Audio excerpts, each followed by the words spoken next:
Wewe unataka kusema kama mtaalamu kwamba mama mjamzito anaweza kang'olewa jino. Mama mjamzito anang'olewa jino vipi? Sasa ni kipindi gani kizuri? Yaani kipindi kile tuna miezi mitatu ya mwanzo, miezi mitatu ya katikati na miezi mitatu ya mwishoni. Ndio. Ni kipindi gani kizuri kwa mjamzito kuweza kutolewa meno? Kwa kipindi kizuri cha mjamzito kutoa meno, alikaa na jino kwa muda almost kwa kuchukua historia yake ile. Ilimuuma kwa almost miezi 6. Alikaa nao miezi 6. Miezi 6 inamuuma na uvimbe alikaa nao kwa muda wa mwezi mmoja. Ndio.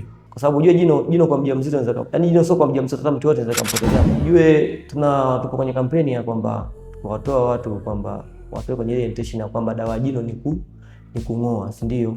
Yaani jino linapokuwa linamuuma, aidha mama mjamzito anapokuja hospitali asije na fikira kwamba lile jino lazima lifanyeje, litolewe. Cha ujauzito hiyo ni salama zaidi, yaani kwa mjamzito wote namshauri kwamba anapoanza kliniki ya kwake ya kawaida ya baba mama na mtoto, na mshauri pia akishamaliza kwenye kliniki ya baba na mtoto, sio aje kwenye kliniki ya kinywa na meno kwa ajili ya kufanyia uchunguzi. Baadhi ya wafuataji wangu walikuwa wanauliza maswali mengi kuhusiana na afya ya meno katika kipindi cha ujauzito. Leo niko na mtaalamu wa meno hapa, atajitambulisha mwenyewe anaitwa nani na anashughulika vipi na masuala ya meno. Lakini mimi leo nitazungumzia haswa kwa kina mama wajawazito. Wengi wamekuwa na maswali na baadhi ya maswali nitamuuliza mtaalamu na ataweza kutoa majibu kadiri inavyokuwa inatakikana, kwa maana kwamba yeye ndio mtaalamu wa meno. Karibu sana. Asante sana. Ndio. Kwa majina naitwa Albert Mbiso, ni daktari wa kinywa na meno. Kwa hiyo leo katika kipindi chetu hapa pamoja na Dr. Mwanyika tuko kwa ajili ya kutoa ushauri na kutoa elimu kwa wajawazito sasa wanapopata changamoto za kinywa na meno. Naam. Sasa kuna maswali hapa mtaalamu, ambayo walikuwa wananiuliza hawa kina mama wajawazito. Sasa mengi mimi nimekuwa nikiyajibu, lakini sio mtaalamu wa meno. Sasa leo ni kwa sababu nimekutembelea wewe, naamini kwamba utawajibu kama inavyotakikana au kitaalamu zaidi ukilinganisha na mimi ambaye sio mtaalamu wa meno. Tukianza na huyu wa kwanza, yeye anaitwa Vanessa Simon. Anasema mimi nikipiga mswaki au nikiwa natoa uchafu kwenye fizi damu inatoka. Sasa unashauri nini kuhusiana na hili swala la Vanessa? Nafikiri huyu pia inawezekana ni mjamzito, japo yeye hajaeleza kwamba ni mjamzito au la. Naomba nijibu ni kama mjamzito na kama sio mjamzito. Ndio.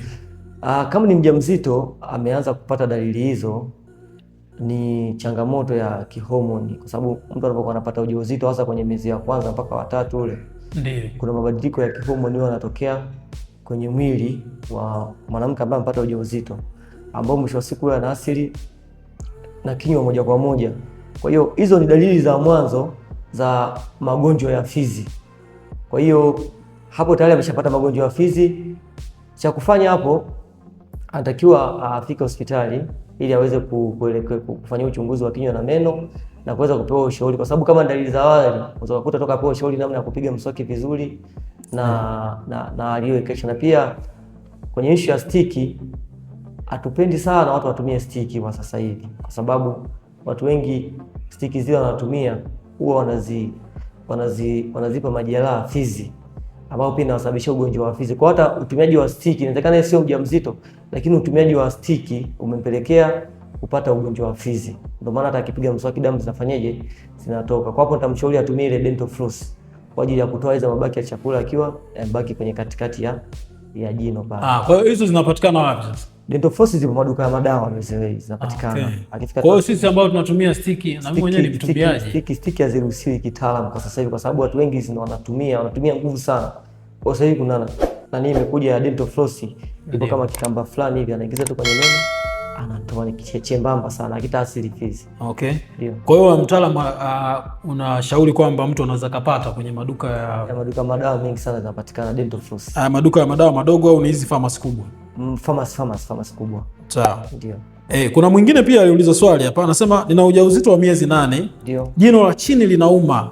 Hata kula ni shida. Niliambiwa mpaka nijifungue ndio ning'oe. Daktari nisaidie. Kwenye wajawazito, kwenye wajawazito, cha kwanza naomba nielezee kidogo. Mjamzito anapokuwa anaumwa jino, kuna madhara mengi sana anaweza kupata, si ndio? Anapotoa jino? Hapana. anapokuwa anaumwa jino. Anapokuwa na jino. Anaumwa jino ya. Ndio maana tunashauri kwamba mjamzito anapohisi changamoto yote kwenye masuala ya kinywa na meno, si ndio? Afike hospitali kwa ajili ya matibabu sahihi. Kwa sababu gani nasema hivyo? Kwa sababu inawezekana jino linamuuma, si ndio? Naam. Hilo jino inawezekana tukafanya matibabu tofauti na kung'oa na akaendelea kulitumia mpaka mwisho wa akajifungua. Kwa sababu maumivu ya jino yanavyozidi kumuuma mjamzito, ndio inaweza kapelekea akapata uchungu kabla ya yani tunaita uchungu kabla ya kujifungua. Naam, yani uchungu ule kabla ya muda wake. Kabla ya kufika wiki 37. Yani akapata. Sasa tunasemea hata kwenye watu ambao wana miezi 1 mpaka 3, ile 7 mpaka 9, watu wanapo kwenye hatari zaidi. Kwa sababu gani? Unakuta kabisa sisi tunaongelea miezi 3 ya kwanza ile mimba changa. Mtu akipata maumivu makali anaweza kumpelekea contraction ambayo kusababisha ujauzito wake ufanyeje? Utoke. Pia the same na mtu aliyepata kuanzia miezi 7 mpaka 9. Akipata maumivu makali ya jino anaweza kupelekea contraction akapata premature. Ndio. Ambako mtoto njiti tunasema. Kitaalamu anaweza kupata mtoto njiti kwa sababu ya maumivu makali ya nini? Ya kocha kumshauri muulizaji wa swali kwamba angefika hospitali kwanza, si ndio? Umri wake mimba ni miezi 8. Ndio. Afika hospitali angalia, kwa sababu dawa ya jino sio kung'oa. Anataka kufanya matibabu tofauti na nini? Na kung'oa, na akaendelea kufanyaje? Kulitumia jino lake kama kawaida. Lakini mimi hapa nilivyomuelewa, labda inawezekana ameenda hospitali, amepewa ushauri, na labda jino lake ameambiwa tena atakuja ang'oe baada ya kujifungua. Lakini jino linaendelea kumuuma, ndio maana kaniuliza swali hili. Hapo sasa cha kumshauri hapo sio kama mpaka ajifungue, no. Hapo cha kumshauri kama kuna vitu vya kufanya kabla hajang'oa jino lake kwa mimba ya umri huo, hapo inabidi apimwe pressure yake, apimwe mapigo ya moyo, apimwe sukari, wingi wa damu, na yeye mwenyewe anapokuwa anafanyia matibabu awe comfortable na kinachoenda kufanyika, si ndio? Ili kwa sababu shida kubwa inakuiza kwenye baada ya kufanyia matibabu, ishi kubwa ya damu au kwenye ishu ya ganzi pale. Kwa kama mgonjwa akiwa vizuri na jino lake linamuuma, kama jino lake sio la kwa ajili ya filling, inatakiwa litolewe, na inawezekana bado muda mrefu kujifungua. Anachomwa ganzi vizuri, anakuwa vizuri na jino lake linang'olewa vizuri na anaendelea kuishi vizuri kabisa. Nadhani mimi natokeaga kuna wamama wanakuja hapa na miezi 8 wanaumwa meno, na ukiangalia jino labda ni la kutoa. Ndio. Tunaangalia jino lenyewe la kutoa halijakaa vibaya. Kama halijakaa vibaya, tunaweka katika position nzuri, tunamtoa jino na tumruhusu pale pale moja kwa moja kufanyaje? Kuondoke. Inabidi tumpe muda wa kufanyaje? Wa kumwangalia, je, anaendelea hata masaa 2 matatu anaendeleaje? Akishakaa vizuri. Kwa hiyo nataka kusema kama mtaalamu kwamba mama mjamzito anaweza kaangolewa jino. Mama mjamzito anaangolewa jino vizuri. Sasa ni kipindi gani kizuri? Yaani kipindi kile tuna miezi 3 ya mwanzo, miezi 3 ya katikati na miezi 3 ya mwishoni. Ndio. Ni kipindi gani kizuri kwa mjamzito kuweza kutolewa meno? Kwa kipindi kizuri cha mjamzito kutoa meno ni kile cha miezi 4 mpaka hapa katikati. 6 hapa katikati hapa. Okay. Ndio, lakini huwa tunafanya vile matibabu mengine, tunashauri kwamba matibabu mengine yanaweza kufanyika for emergency. Kwa sababu haiwezekani mjamzito ana mimba na mwezi mmoja, si ndio? Ndio. Jino linamuuma na ile jino linatakiwa litoke, hakai miezi 9 kwa maumivu ya ile jino, haiwezekani. Kwa hiyo tunamtibu kama emergency. Tunamchoma ganzi, tunamtoa ile jino, alafu mwisho wa siku anaendelea na tatizo lingine. Sio kwamba inazuiliwa kwamba akiwa na miezi 1 mpaka 3 asiwe, no. Tunamtoa, lakini for emergency, kwa sababu huwezi kukuta akakaa nalo jino kwa miezi 9 alikuwa linamuuma. Sasa kuna huyu mwingine Sauda, nadhani maswali yanafanana. Anasema daktari, mimi silali jamani, jina langu hapo nafikiri alikuwa anamaanisha jino, ila amesema jina. Ndio. Jino langu limetoboka, linauma sana, mjamzito miezi 7 mpaka kula nashindwa, jamani saidie dawa. Daktari hospitali nimeenda, wamesema siwezi kung'olewa mpaka nijifungue, ila silali mimi kwa maumivu makali. Nadhani ndio hicho kitu ambacho uko unaelezea kwamba si mara zote kwamba ukae na hayo maumivu kwa kipindi chote cha ujauzito. Na tunajua kwamba jino linauma sana.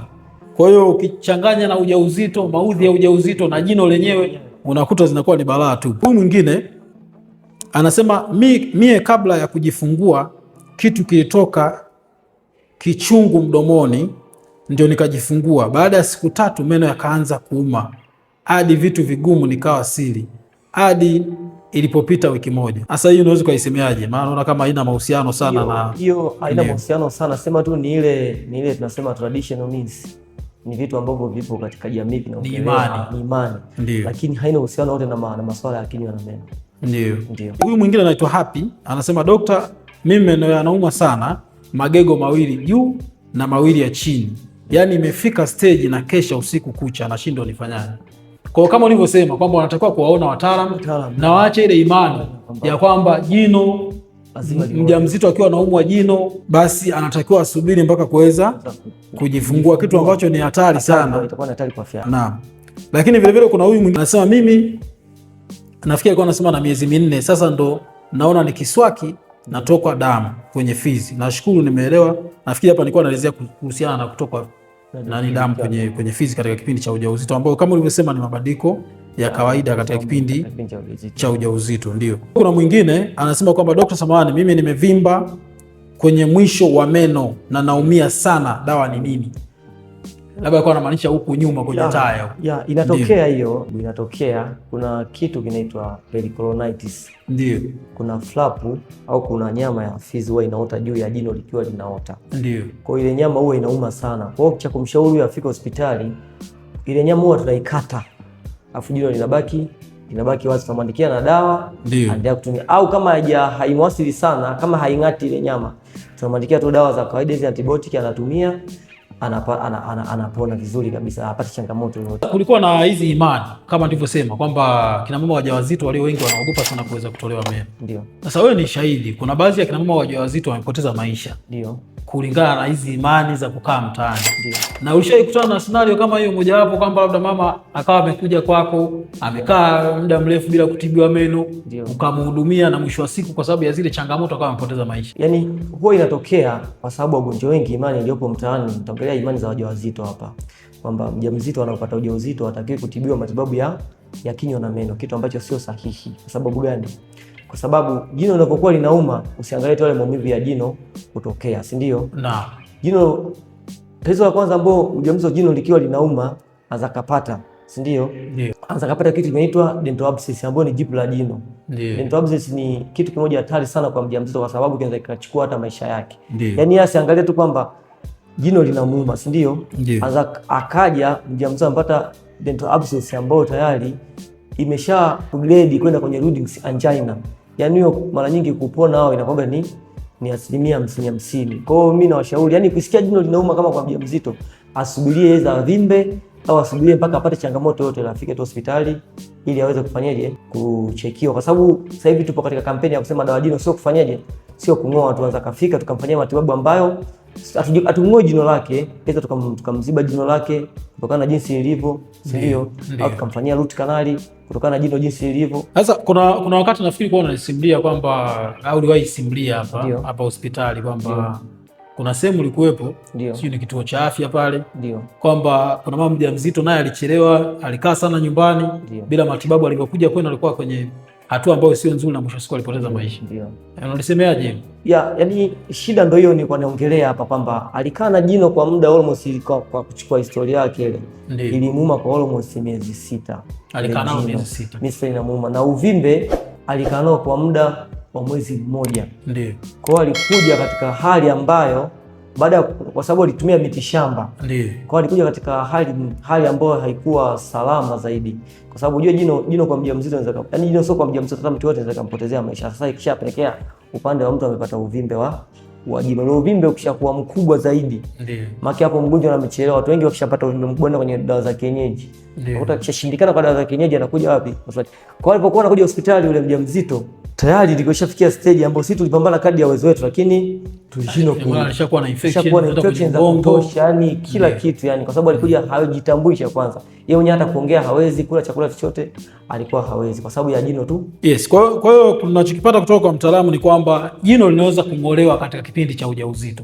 Kikubwa tu unapokuwa unapata changamoto ya jino, ni vyema kuweza kwenda hospitali, kutana na mtaalamu au daktari wa meno kama huyu wa siku ya leo, atakushauri kulingana na anavyoona hali ya jino lako, kwa sababu inatofautiana kati ya mama mmoja na mama mwingine, au kati ya mtu mmoja na mtu mwingine. Achana na imani za kukaa nyumbani unasubiri mpaka uweze kujifungua, au hata kama umeshauriwa na mtaalamu fulani kwamba ukae mpaka kujifungua, unaweza kwenda kujiuliza kwa mtaalamu mwingine. Wakati mwingine tunatofautiana kujiamini, si ndio bwana? Wakati mwingine tunatofautiana elimu, kwa hiyo inaweza kukusaidia, au mazingira. Unakuta kwenye hospitali moja mtaalamu labda ana uwezo huo, ukienda hospitali nyingine mtaalamu hana huo uwezo. Kwa hiyo ni vyema kuweza kuhakikisha kwamba unaenda sehemu ambayo ni sahihi, lakini usikae na maumivu ya jino usikae na changamoto za kutoka damu kwenye ufizi, japo tunajua ni mabadiliko ya kawaida kabisa katika kipindi cha ujauzito, lakini ni vyema uweze kukutana na daktari wa meno. Sasa bana, kuna hii miswaki. Mimi miswaki nataka niulize. Naona mswaki wako mmoja pale. Hii miswaki mimi nataka, kuna miswaki ambayo ina zile kama brush ile, brush yake ni laini. Ndio. Alafu kuna miswaki ambayo ile brush yake unakuta ni ngumu. Ndio. Sasa kwenye upande wa kusugua meno sasa. Ndio. Ni miswaki ipi ambayo inakuwa iko vizuri? Na au kuna miswaki wa brush fulani ngumu ni mzuri zaidi kwa hali ipi? Na maana nimeona kuna miswaki aina nyingi. Yeah. Kwa ushauri, mswaki ambao tunashauri kwa mtu yoyote yule, sio mjamzito, ni mtu yoyote hapa, ni mswaki wenye blister zake zile brush ziwe laini. Naam, kwa sababu unapokuwa unatumia mswaki mgumu unaweza kusababishia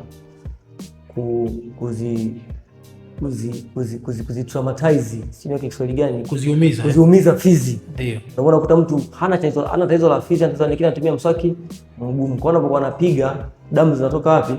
Kwenye dawa ya meno. Kwa hiyo mswaki na ushauri kutumia ni mswaki laini, na pia utumike ndani ya siku 90 tu, then ubadilishwe kwa muda wa miezi 3. Kweli? Yeah, usitumie mswaki mwaka mmoja.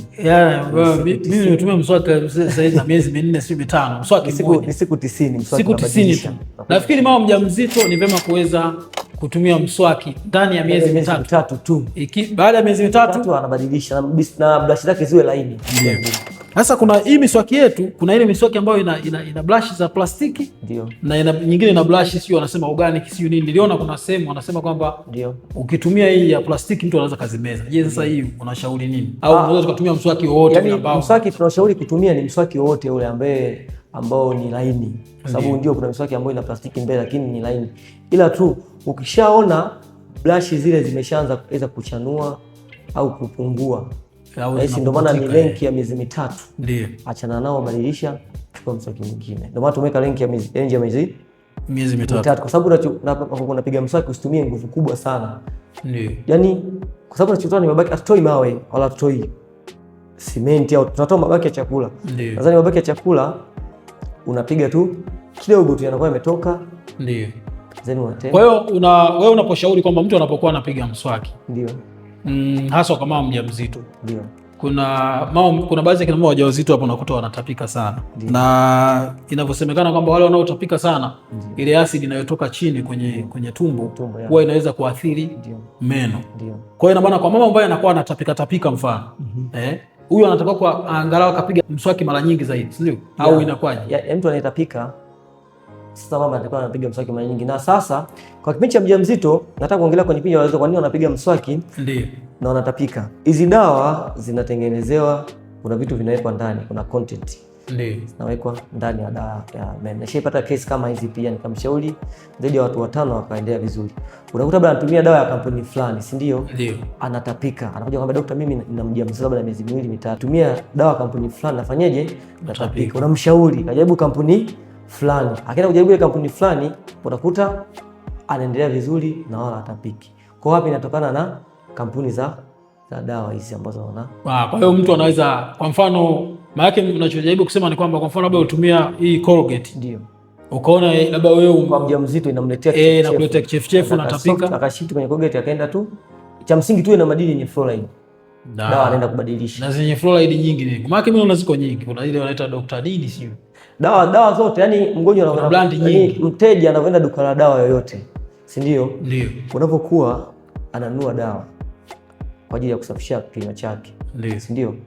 Hakikishe tu dawa yote ile, kampuni zote tunazozongelea, sio Colgate, White Dent, Dentwise, sio nani, si ndio? Hakikishe pale chini imeandikwa fluoridated toothpaste au dawa yenye madini ya fluoride. Hiyo ndio dawa salama kwa mgonjwa au kwa mteja yoyote yule anataka kutumia, au kwa mjamzito yoyote yule anataka kutumia. Ila mjamzito kama umetumia kampuni unaona inakuleta kichefuchefu, anza kabadilisha. Kama zamani kabla hajapata ujuzi kwa anatumia labda kampuni fulani, si ndio? Akiona inaleta kichefuchefu anza kabadilisha akatumia kampuni nyingine ambayo inasimletee madhara yote. Asa mtaalamu, tunashukuru sana kuhusiana na wajawazito. Na kama utakuwa na swali unaweza comment hapo chini, mimi nitakuwa tayari kuweza kujibu swali lako. Na kama utahitaji maswali zaidi, mtaalamu yupo hapa, nitaweka namba yake ya simu hapo. Nitaka nitoe ushauri kidogo kwa sasa kwa sababu tunaongelea wajawazito, labda siku nyingine tuongelea watu wengine. Ndio. Tuongelea labda watoto si ndio? Leo tunaongea wajawazito. Tutatoa ushauri kwa wajawazito. Ujue tupo kwenye kampeni ya kwamba kuwatoa watu kwamba watoe kwenye ile intention ya kwamba dawa jino ni kung'oa, si ndio? Yaani jino linapokuwa linamuuma, aidha mama mjamzito anapokuja hospitali asije na fikira kwamba lile jino lazima lifanyeje, litolewe. Lile jino tunaweza kulifanyia matibabu aina nyingi. Nadhani mwenyewe shahidi tutafanya matibabu mengi sana. Ndio. Tukafanya root canal, tukafanya temporary filling, permanent filling, si ndio? Yote ni matibabu ambayo yanasababisha na mgonjwa asipate nini? Maumivu. Na pia nikapenda kushauri kitu kimoja sasa kwa wajawazito. Mfano kwa mimi wajawazito wengi wanakuja hospitalini hapa, huwa najitahidi kutoa elimu pale. Najitahidi kuwashauri kwamba anapoanza kliniki kwa mara ya kwanza pale siku ya kwanza ile, ndio asisahau kuja kliniki ya kinywa na meno, kwa sababu ni muhimu sana katika kipindi chake cha ujauzito. Yeye ni salama zaidi, yani kwa mjamzito wote namshauri kwamba anapoanza kliniki ya kwake ya kawaida ya baba mama na mtoto, namshauri pia akishamaliza kwenye kliniki ya baba na mtoto, sio aje kwenye kliniki ya kinywa na meno kwa ajili ya kufanyia uchunguzi. Hapo naona kwa kipindi hiki nilichokaa hapa nimewasaidia wajawazito wengi sana, kwa sababu anakuja unampa ushauri kabisa, unamwambia ili jino lako ujauzito wako ni mdogo, sasa tukaliziba na ukaendelea kulitumia kama kawaida. Na pia kwa wanapokuwa mjamzito, si ndio? Ndio. Hakikishe tu kinywa chake ni kisafi. Kwa sababu gani naongea hivyo? Apige mswaki mara 2 kwa siku. Asubuhi anapokuwa anaamka na usiku anapotaka kulala. Sio akimaliza kula, na pia lile povu anapotema asiweke maji mdomoni kwa ajili ya kulinda kinywa chake, kwa sababu imezoeleka kwamba wajawazito wanakuja wanapima magonjwa mengine yote, ila kwenye upande wa kinywa wanakuja meno akishafanyaje, yakishaanza kuharibika na kuuma. Kwa hiyo mimi napenda kuwashauri kwa hapa kupitia kipindi chako kutamanyika kwamba mjamzito anapoanza kliniki, ndio afike tena kwenye kliniki ya kinywa na meno kwa ajili ya kufanyiwa uchunguzi na kupewa ushauri, kwa sababu dawa jino sio kung'oa, utafanya matibabu yote kabisa kwa hospitalini. Naam, ndio. Kwa hiyo mama mjamzito au kama umepanga kuwa na ujauzito mwaka 2026, maana 2025 ndio inaenda kuisha.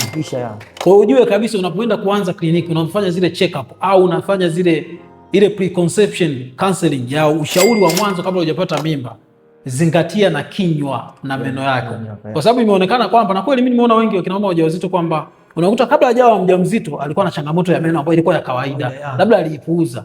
Alafu kutokana na yale mabadiliko ya ujauzito unakuta na ule ujauzito unachochea, ndio unakuta wengi wanasema mimi yani kipindi cha ujauzito tu meno yanauma sana. Ni kwa nini? Kwa sababu tulipuuzia kipindi ambacho hatakuwa labda wajawazito, au kipindi cha ujauzito pale mwanzoni ulipuuza afya ya kinywa na meno. Mwisho wa siku ukabaki tu umelilai huko, au umekaa sana kwenye upande wa afya ya uzazi na mambo ya kwenda kliniki, umeacha kinywa na meno. Mwisho wa siku kuna baadhi ya kina mama, huyu jamaa ni shahidi, alishakutana na mama ambaye alifariki mikononi mwake. Kwa nini? Kwa sababu alichelewa, alikuwa anatumia dawa za kienyeji mtaani, ameendelea kutumia tu dawa za kienyeji kwa sababu alikosa elimu. Anapokuja amekuja katika hatua ya mwisho na tayari hali imeshakuwa mbaya. Kwa hiyo kama unajali sana afya, kama alivyosema mtaalamu, unapokuwa unafuatilia mambo yako ya ujauzito, basi jaribu hata mara 2 mara 3 katika kipindi cha miezi yako 9 waone madaktari wa meno hapo ulipo, hapo karibu. Kwa sisi hapa Njombe Makambako, unaweza ukaja hapo hospitali ya mji ukamkutana na mtaalamu, atakushauri, na kama una changamoto ya meno utamwambia, anaweza kukushauri na mwisho wa siku akakutibu mapema zaidi. Unajua kwamba ukitibu mapema zaidi meno utapunguza hata uwezekano wa kuweza kutoa meno. Na kama alivyosema kwamba dawa ya jino sio kutoa jino, ila yako matibabu ya aina mbalimbali kuhusiana na meno.